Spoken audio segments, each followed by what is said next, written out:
Hello everyone, কেমন আছো? আশা করছি সবাই ভালোই আছো। মাম্পি রসোই চ্যানেলে সবাইকে স্বাগত। আজকে আমি দুর্দান্ত স্বাদের একটি নাস্তা বানাবো, বিকালের নাস্তা। চায়ের সাথে বা সসের সাথে এই নাস্তাটি অনেক মজা লাগবে। পুরো পরিবারের জন্য অনেক মজার একটি নাস্তা, ছোট থেকে বড় সবারই পছন্দের নাস্তা। চলো আগে ভর্তাটা বানিয়ে নিই।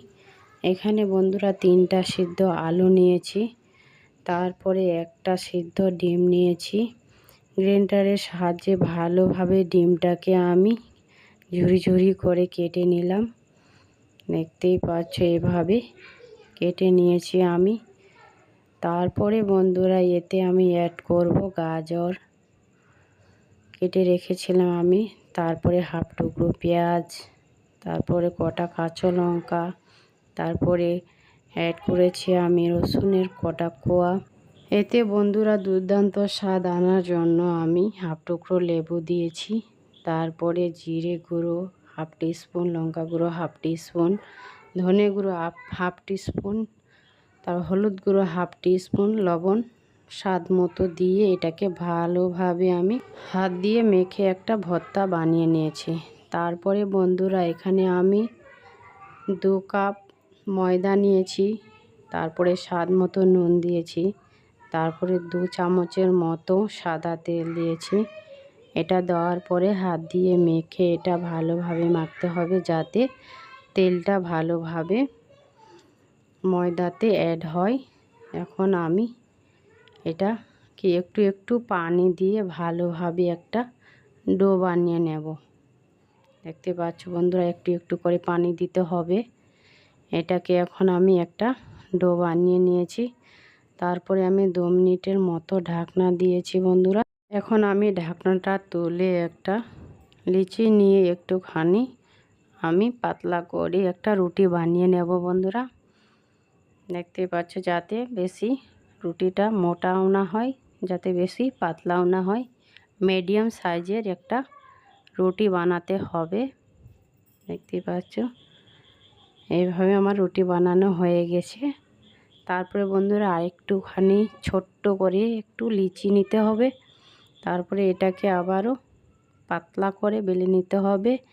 এরপরে আমি শেপ দিয়ে দিয়েছি, এটাকে লম্বা করে বেলতে হবে। এভাবে লম্বা করে বেলে নিতে হবে। তারপরে আমি এতে ভর্তাটা দিয়ে দেব। দেখতেই পাচ্ছ এইভাবে ভর্তাটা রুটির উপরে দিয়ে দিতে হবে। তারপরে ছোট রুটিটা মাঝখানে বসিয়ে এটাকে একটা মাছের আকৃতিতে কেটে নিতে হবে। তারপরে আমি এটাকে কেটে নিচ্ছি। দেখতেই পাচ্ছ এইভাবে একটা আমি সুন্দর শেপ দিয়ে দেব। বাচ্চারা তো মজা করে খাবে বন্ধুরা। আমার বাচ্চাদেরকে আমি করে দিয়েছি, ওরা বলছে মা মাছ বানিয়েছে, মাছ ভাজা করেছে, দারুণ মজার একটি রেসিপি, মজা করে খেয়েছে। আর বড়োদেরকেও ভালো লাগবে, চায়ের সাথে সসের সাথে অনেক মজা লাগবে বন্ধুরা। এইভাবে আমি সব কটাকে বানিয়ে নেব বন্ধুরা। এতে তোমরা নারকেলের পুর দিতে পারো, কিন্তু আমি নারকেলের পুর দিয়ে বানাইনি। আমার বাচ্চাদেরকে নারকেলের মিঠা জিনিস পছন্দ নেই। এখন আমি গ্যাসে একটা তাওয়া বসিয়ে দিয়েছি। তারপরে আমি হাফ কাপ তেল অ্যাড করেছি। তারপরে বন্ধুরা আমি বন্ধুরা মাছের পিঠেটা দিয়ে দিয়েছি। ভালোভাবে উল্টে পাল্টে আমি ভেজে নিয়েছি বন্ধুরা। দেখতে যতটা সুন্দর হয়েছে, খেতে তো দারুণ হয়েছিল। এবার তোমাদেরকে ভেঙে দেখাচ্ছি কত সুন্দর হয়েছে, দেখতেই পাচ্ছ বন্ধুরা। তোমাদের যদি এই ভিডিওটি কাজে লাগে লাইক দিয়ে শেয়ার করে দেবেন। নতুন বন্ধু হয়ে থাকলে ভিডিওটি সাবস্ক্রাইব করে দেবেন। কে কোনখান থেকে দেখছেন কমেন্ট করে জানাবেন, যাতে তোমাদেরকে ধন্যবাদ দিতে পারি।